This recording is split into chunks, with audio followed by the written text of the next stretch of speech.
Safe Raja Ampat, Bahlil kau bukan orang Papua, kau stop jual Papua demi jabatan. Bahlil!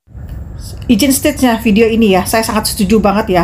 Raja Ampat harus dilindungi ya, karena Raja Ampat adalah wisata di Indonesia ya, sudah mendunia namanya dan sangat indah ya. Tolong jangan cemari Raja Ampat, jangan merusak alam di tanah Papua ya. Ini tolong ya, karena Papua itu adalah paru-parunya Indonesia ya. Tolong dicermatin, jangan cuma duit, keuntungan. Tolong ya, jangan merusak alam Papua. Ingat. Bang, itu Raja Ampat udah hancur apa aman? Minta update yang terbaru. Menarik nih, kita udah tahu kalau Raja Ampat yang indah ini lagi terancam karena ada pertambangan nikel. Buktinya bisa kamu baca di berita-berita ini. Kalau keindahan ini sampai rusak, kita rakyat Indonesia akan rugi banget. Bukan cuma kita, tapi anak cucu kita dan seluruh dunia juga akan rugi kalau kehilangan Raja Ampat yang indah ini. Makanya netizen ramai-ramai posting save Raja Ampat. Nah, setelah ini viral, ada berita ini. Bahlil kunjungi tambang nikel Raja Ampat. Kementerian SDM klaim tidak ada kerusakan lingkungan. Bahlil ini Menteri Energi dan Sumber Daya Mineral. Beliau dan timnya bilang kalau di tambang itu nggak ada masalah. Quote-nya bisa membaca di artikel ini. Beliau juga bilang tambang nikel jaraknya 30-40 km dari Raja Ampat, jauh dari wilayah pariwisata. Jadi maksudnya ini aman apa gimana? Soalnya habis itu juga ada berita ini. Menteri LH Hanif Faisal sebut tambang Raja Ampat aman sesuai prosedur. Pencemaran tak terlalu serius. Nah, saya kan bukan menteri nih, tapi pencemaran tak terlalu serius itu kayak gimana? Apakah pulaunya baret-baret dikit? Bukan nih. Ada juga berita ini. Gubernur Papua Barat Daya tegaskan isu-isu kerusakan lingkungan Pulau Gak Raja Ampat itu hoax. Berarti selama ini saya baca-baca berita itu hoax apa gimana? Soalnya masa iya gubernur dan menteri kita omongannya salah? Nggak mungkin lah, nggak mungkin. Netizen komen, mana ada penambangan nggak merusak alam? Emang nikel dan yang lain itu diekstrak dari kentut, dari udara?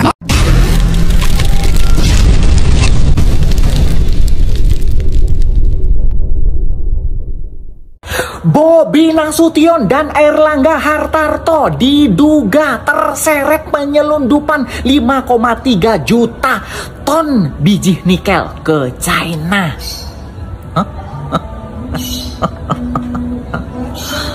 Apa ini ada hubungannya dengan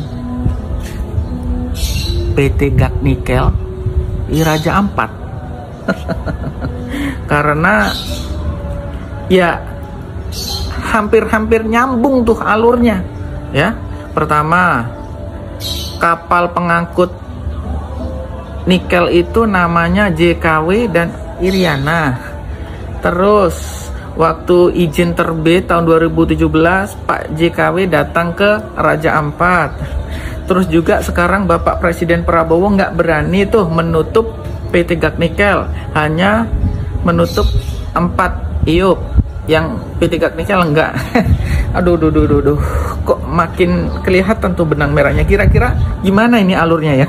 Ataukah memang benar yang ada di komentar-komentar media sosial itu kalau memang ini adalah praktek bisnis dari Bapak JKW?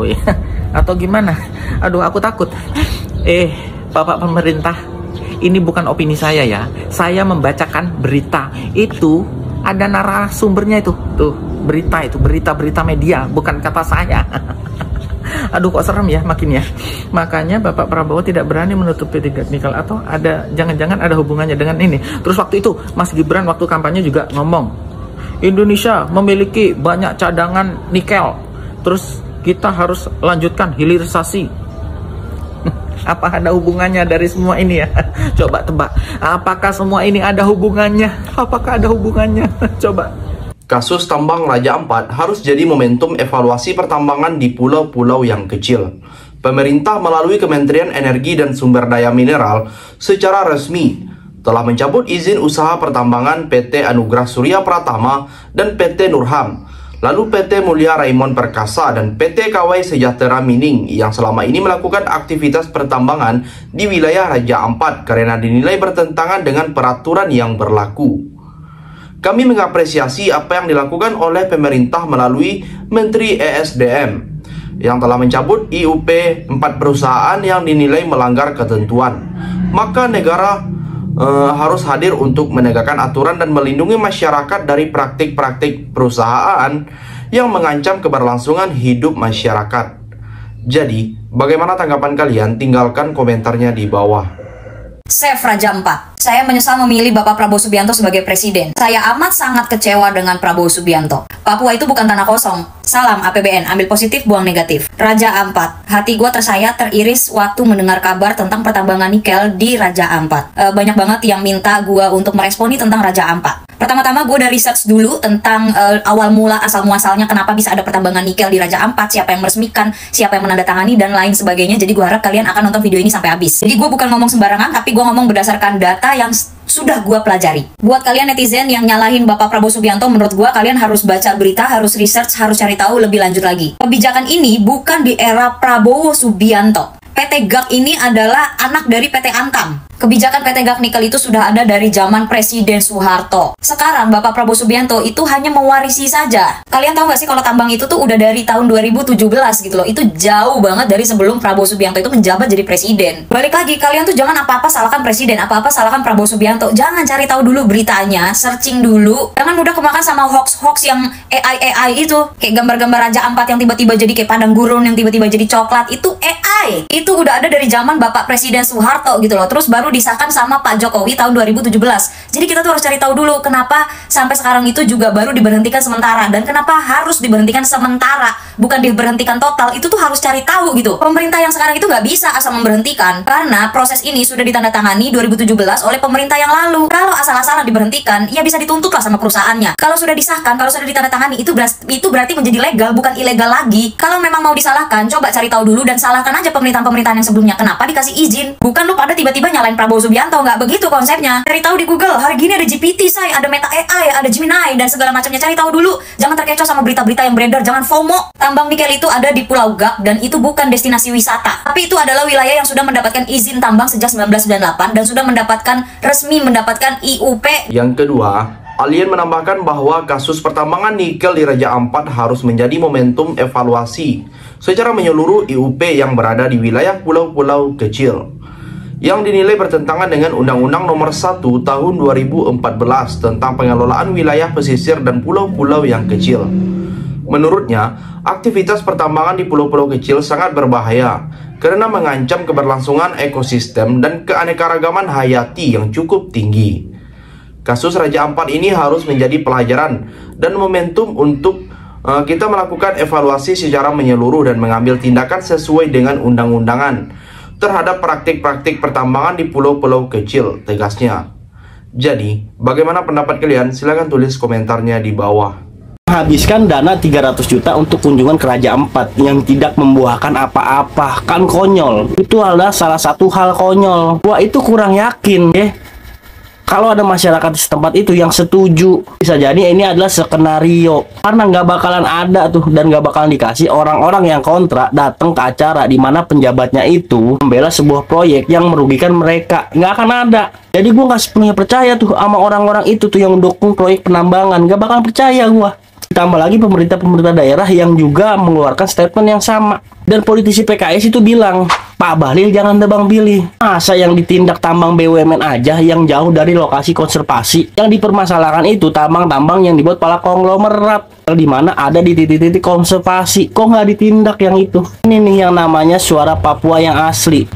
Guys, kamu lihat foto ini. Udah tahu? Kamu lihat video ini lagi.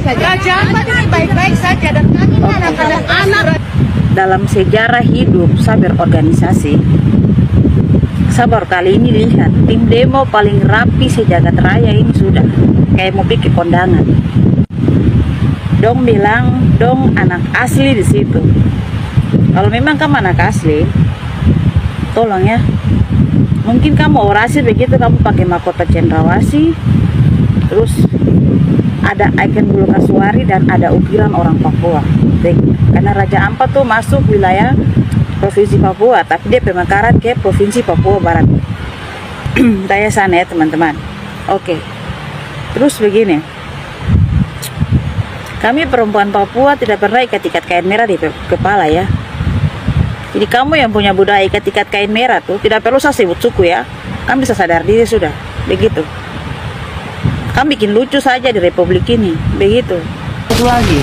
Kalau Pak Bahlil bisa ketemu orang-orang yang mendukung proyek pertambangan di Raja Ampat, kok nggak bisa Pak Bahlil ketemu sama orang-orang yang meneriaki dia penipu di bandara? Kok nggak bisa? Jadi udahlah, jangan mainkan skenario lama. Terakhir, data Forest Watch Indonesia telah mencatat sebanyak 242 pulau kecil dalam konsensi tambang dengan luas mencapai 245.000 HA yang dimiliki oleh 149 izin usaha tambang di Indonesia. Selama ini terdapat sejumlah pulau-pulau kecil yang telah menjadi pusat aktivitas pertambangan, sehingga menyebabkan penggundulan pulau dan hancurnya ekosistem di wilayah pulau-pulau kecil tersebut. Misalnya, Pulau GB dan Pulau Doi di Maluku Utara, Pulau GAG di Raja Ampat, dan Pulau Romang di Maluku, kata Alien. Jadi, sampai di sini bagaimana tanggapan kalian? Tinggalkan komentar di bawah sebanyak-banyaknya. Saya dari channel YouTube Segudang TV, pamit. Sampai jumpa.